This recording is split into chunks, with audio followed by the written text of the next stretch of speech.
নমস্কার আমার সকল চাষি ভাইদের এবং সকল বন্ধুদের যারা আমার ভিডিওগুলো দেখেন এবং প্রতিনিয়ত ভালোবাসা দিচ্ছেন।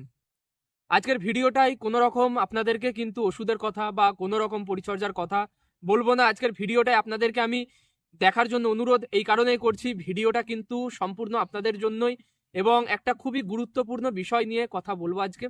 যেটা বলা দরকার, যেটার জন্য আপনাদেরকে কিন্তু জানানো দরকার, আপনাদেরকে এখন ঘুম থেকে ওঠানোর দরকার রয়েছে। তাই চাষি ভাইরা ভিডিওটা সম্পূর্ণটা দেখবেন। লাইক করার কথাও বলবো না, সাবস্ক্রাইব করার কথাও বলবো না, বা কোনো রকম কিচ্ছু করার কথা বলবো না আপনাদেরকে। জাস্ট কথাগুলো শুনবেন বা যে ফুটেজগুলো আমি দেখাবো সেগুলোকে দেখে একটু বিচার বিশ্লেষণ একটু বিবেচনা করবেন, পারলে আমাদের সঙ্গে আওয়াজ তুলবেন। আজকে আমরা একটা ইনিশিয়েটিভ নিতে যাচ্ছি, সেটাই আমাদের সাথে থাকবেন, তাহলে আমি কিন্তু অনেক বেশি খুশি হব এবং আমি কিন্তু অনেক আনন্দিত হব। কথা হচ্ছে আমাদের পশ্চিমবঙ্গের আলু চাষিদেরকে নিয়ে। আচ্ছা, চাষি ভাইরা আলু চাষ করেছেন, এই স্ক্রিনে আমি আপনাদেরকে কমেন্ট দেখাচ্ছি। কোথাও আলুর খরচ হয়েছে কাঁচা আলুর জন্য 27,000 টাকা, কোথাও হয়েছে 22,000 টাকা, কোথাও আলুর খরচ হয়েছে 32,000 টাকা।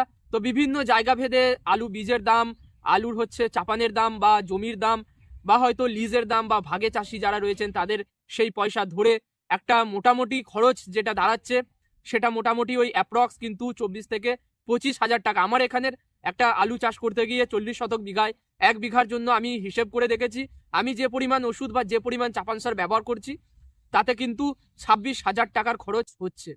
এবং এই খরচটা শুধুমাত্র আমি নগদ পয়সায় বলছি। এটা যদি আপনি আবার ধারে চাষ করতে যান, মানে ধারে চাপান নিচ্ছেন বা ধারে হচ্ছে আপনি আলু বীজ নিচ্ছেন, এটা আপনি আরও কিন্তু 2,000 টাকা বাড়িয়ে দিন। কারণ চাষির মাথা, চাষির ঘাড় ভেঙে খাওয়ার জন্য সবাই রয়েছে, কিন্তু চাষির পক্ষে দাঁড়ানোর জন্য কেউ নেই।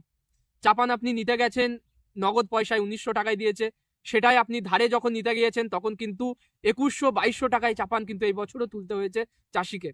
আলু বীজ নগদ আমি যখন কিনে এনেছি 2450 টাকা বস্তায় জিএস আলু, যেটা আপনার হচ্ছে গুরদীপ সিংয়ের আলু।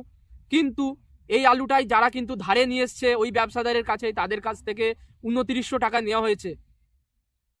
তো কতটা মানে ফ্রাস্ট্রেট হতে হয় একজন চাষিকে, বা কতটা মানে উপায় না থাকলে এরকম ভাবে কিন্তু আলু চাষ করতে হয় সেটা আপনারাই বুঝতে পারছেন। আপনারা চাষি, আপনারা জানেন, আমিও নিজে চাষ করি, আমি কিন্তু এই জিনিসটা খুব ভালোভাবে উপলব্ধ করতে পারি।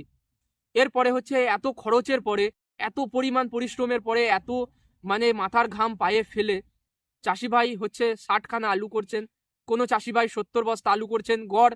এখন আপনি যখন আলুটা 70 দিন বা 60 দিন বয়স আলু তুলছেন জমি থেকে, আপনার কিন্তু গড় দেখবেন খুব বেশি হলে 70টা, খুব যদি বেশি ট্রিটমেন্ট করে থাকেন বা জৈবিকভাবে চাষ করে থাকেন, হয়তো মাটিতে গোবর সার দিয়েছেন, উপরে ভরে ভরে রাসায়নিক সার দিয়েছেন, ওষুধ ব্যবস্থা সঠিকভাবে নিয়েছেন, তাহলে খুব বেশি হলে 60 দিনে আপনার কতটা আলু হতে পারে? খুব বেশি হলে 80 বস্তা। তো এই যে 80 বস্তা আলু হচ্ছে বা গড় আমি যেটা দেখছি যে আমার এলাকায় চাষি ভাইদের মধ্যে, সেটা হচ্ছে 60 বস্তা। 1 বিঘা জমিতে 60 বস্তা আলু হচ্ছে। এবং চাষি ভাইরা আজকের দিনে আলুর দাম কত পাচ্ছে জানেন হাতে? আজকের দিনে সেই চাষি ভাই দাম পাচ্ছেন বস্তা পিছু কিন্তু 460 টাকা, যেটা দামটা কালকের দিনে ছিল হচ্ছে 500 টাকা, সেটা আজকে হয়ে গেছে 460 টাকা। তাহলে এই যে দামটা আবার 3 দিন আগে ছিল কিন্তু 550 টাকা, মানে আলুর দাম কিন্তু ডেলি ডেলি আপনার 50-60 টাকা করে ধসে ধসে আসছে। এটাকে কমে যাওয়া বলবো না, এটাকে বলবো ধসে যাওয়া। কারণ ধসে এরম ভাবেই যায়, একটা রাজ্য যেমন ধসে যাচ্ছে, একটা কিন্তু চাষি ভাইদের পরিশ্রমের পয়সা, পরিশ্রমের কিন্তু পরিশ্রমটা এইভাবে ধসে নষ্ট হচ্ছে। আচ্ছা, এই আলুটা যখন বিক্রি হচ্ছে, আলুর খরচ আমি বললাম আপনাকে গড় 26,000 টাকা কি 25,000 টাকা অনেক জায়গায়। আলুটা বিক্রি হচ্ছে 60 খানা আলু 500 টাকা করে, 6 × 5 = 30,000 টাকায় মোট আলুটা বিক্রি হচ্ছে। তাহলে 3 মাসে চাষি ভাই 1 বিঘা জমি থেকে যার 60 বস্তা আলু হচ্ছে সে পাচ্ছে হচ্ছে 4,000 টাকা। অনেকের আবার লিজ নেওয়া, ভাগে নেওয়া জমি, তাদের ওই ভাগে পিছু কিন্তু 1 বিঘা জমির জন্য দেখা যাচ্ছে কোথাও 5,000 কোথাও 6,000 টাকা দিতে হয়েছে ওই আলু সিজন টুকুর জন্য। সেখানে আপনি হিসাব করে দেখতে পাবেন চাষি ভাইকে কিন্তু বাড়ি থেকে 1,000-2,000 টাকা লস করে সেই বাড়ি থেকে সেই টাকাটাকে বহন করতে হচ্ছে। সেটা দেবে কোথা থেকে?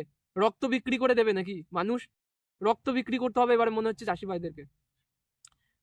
প্রশাসনের এই জিনিসগুলো দেখা দরকার, যেগুলো কিন্তু প্রশাসন মানে চাষির কথা না ভেবে, ক্ষমা করবেন কথাটা বলছি, কিছু মনে করবেন না যারা দেখছেন ভিডিওটা, কিন্তু প্রশাসনের এটা কর্তব্য আগে যে ফসল উৎপাদন করছে বা যে প্রডিউসার তাকে আগে দেখুন, তারপরে যে কনজিউমার তাকে দেখুন। আপনার রাজ্যে হচ্ছে প্রডিউসারের সংখ্যা 50%-এর বেশি, আপনার রাজ্যে অধিকাংশ হচ্ছে প্রডিউসার। তাহলে আপনি সেই প্রডিউসারকে ছেড়ে দিয়ে কনজিউমারদের দিক থেকে যারা খুবই সামান্য তাদের দিকে আপনি চোখটা দিচ্ছেন, তাদের দিকে নজরটা দিচ্ছেন, তারা কম দামে আলু খাবে। আর চাষি এখানে বাড়ি থেকে 1-2 হাজার টাকা বিঘা পিছু লস করে আলুটা বিক্রি করবে আর মানুষ কম দামে আলু খাবে, এটা মেনে নেওয়ার মতো কথা কিন্তু নয়। আবার দেখুন, সরকার কিন্তু 250 থেকে 300 টাকা আলুর দাম বেঁধে দিচ্ছে। সরকারিভাবে যেটা নেয় জানেন আপনারা, সরকারিভাবেও কিন্তু আলু নেয়। কিভাবে নেয় সেটা আমি জানি না, আমার এলাকায় কিন্তু জীবনে আমি কোনোদিন সরকারিভাবে আলু কাউকে দিতে দেখলাম না বা কোনো রকম সরকারি প্রচেষ্টা দেখলাম না যে চাষিদের কাছ থেকে আলু বিক্রি হচ্ছে না একটু কিনি।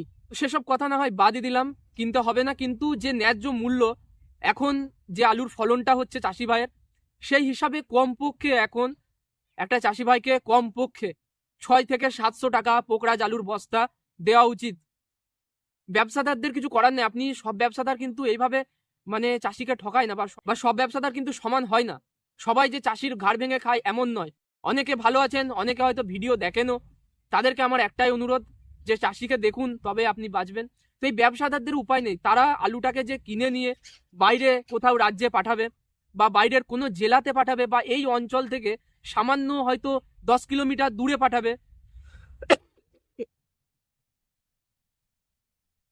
বলতে গিয়ে দেখছেন কি অবস্থা, কিন্তু কাশি হয়ে যাচ্ছে, কথা বলতে পারছি না, খুবই খারাপ লাগছে জিনিসটা দেখে। তো এই যে আলুটা পাঠাচ্ছে, এই আলুটা পাঠাতে গিয়েও তাদেরকে কিন্তু কোথাও পুলিশের কাছে গাল খেতে হচ্ছে, কোথাও পুলিশে কিন্তু টাকা নিচ্ছে, মানে একরকম তোলাবাজি হচ্ছে বলতে পারেন। তো এই কিছু জায়গায়, সব জায়গায় বলবো না, কিছু জায়গায় হচ্ছে, ফুটেজ আমি আপনাকে দেখাচ্ছি, দেখুন আলু চাষিরা কি বলছে। এই ফুটেজটা ব্যবহার করার জন্য আমি ইন্ডিয়া পটাটো নিউজ চ্যানেলটাকে অনেক ধন্যবাদ জানাই এবং তাদেরকে আমি কিন্তু তার ক্রেডিট দিচ্ছি। ফুটেজটা দেখুন আপনি, তাহলে কিন্তু বুঝতে পারবেন। আলুটা এই এই জেলা থেকে ওই জেলা গেলেও সেখানে কি বিধিনিষেধ কি আছে, সরকারের কি আইন আছে নাকি, আমাদের মানে কিছু ধারা আছে নাকি, সরকারের কাছে জানতে চাই। বর্ডারগুলোকে ভালো করে ঘিরতে বলো, আর না হলে ছাড়তে বলো, আর না হলে চাষিগুলোকে বিষ কিনে দিতে বলো। নতুন আলু উঠছে কিন্তু চেকপোস্টে আটক হয়ে দাঁড়িয়ে থাকতে হচ্ছে আলু বোঝাই গাড়িকে। ভিন রাজ্যের কথা না হয় বাদ দিন, মেদিনীপুরের আলু কলকাতায় বা শহরতলিতে রপ্তানিতেও হয়রানির শেষ নেই। ফুটেজটা দেখলেন, শুনে কি খুব খারাপ লাগলো নাকি ভালো লাগলো?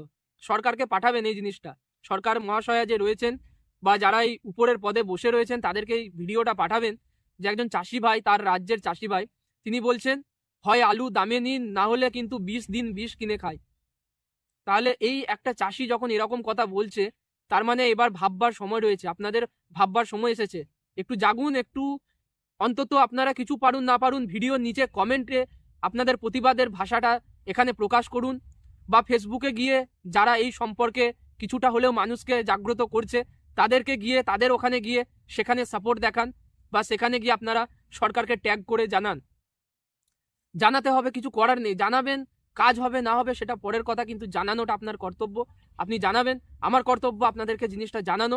সরকারের কাছে অনুরোধ করছি যে আলুর দাম বাড়ানো হোক এবং অ্যাটলিস্ট মিনিমাম যেন চাষি হাতে 6 থেকে 700 টাকা হাতে পায়, তাতে পোকরাজ আলু হোক বা জ্যোতি আলু হোক। তো এটা আমরা একটা ইনিশিয়েটিভ নিচ্ছি, আমরা সরকারি পেজে গিয়ে ট্যাগ করব, সরকারি পেজে গিয়ে এই অনুরোধটা জানাবো। আপনারাও আমার সাথে কিন্তু এই জিনিসটা করবেন, ভিডিও নিচে কমেন্ট করবেন আপনাদের মতামতগুলো, আর আপনাদের এলাকায় কি হচ্ছে না হচ্ছে। হয়তো এই ভিডিওটার পরে অনেক প্রশাসনিক চাপ আসতে পারে, যদি সেই ভিডিওটা পৌঁছায় তাদের কাছে বা তাদের খারাপ লাগে, অবশ্যই প্রশাসনিক চাপ আসতেই পারে। তো আমি তার জন্যেও কিন্তু প্রস্তুত রয়েছি, সেই জেনেই কিন্তু ভিডিওটা আমি করছি। খুবই খারাপ লাগলো, কিছু করার নেই। আমার তরফ থেকে আমি কি করব, আমার তরফ থেকে আপনাদেরকে জানানো দরকার, আপনাদেরকে জিনিসটা বোঝানো দরকার, আমি বোঝালাম। বাকি আপনারাই বুদ্ধিমান রয়েছেন, ভবিষ্যতে কি করবেন সেটা আপনারা জানেন। এই ভিডিওর কোনো কথা যদি কারোর খারাপ লেগে থাকে বা কারোর যদি মনে হয় যে তাকে টার্গেট করে বলা হয়েছে, সেটা সম্পূর্ণ ভুল।